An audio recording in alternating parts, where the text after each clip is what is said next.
Hello everybody, this is Aisha. Today I'm going to share how to use the word dead instead of using very. I'm very happy.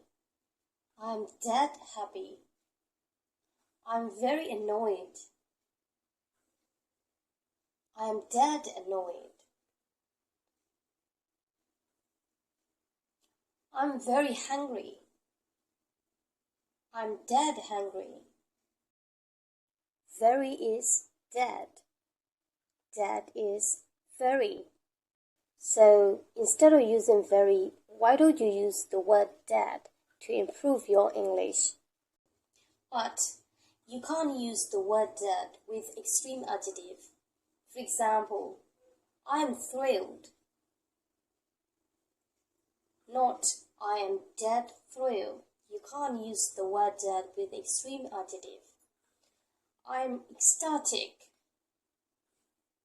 but not I'm dead ecstatic.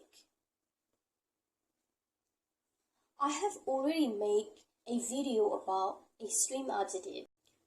If you are not sure what is extreme adjective, then I highly recommend you check out the description box because there is a link of extreme adjective video so that you can learn from it. Well, that's it. This is all for today, and I really hope you enjoyed this video. I'm going to see you in my next video. If you don't want to miss anything, you can simply subscribe the channel and hit the bell down below so that you won't miss out. Thank you for watching the video until the end.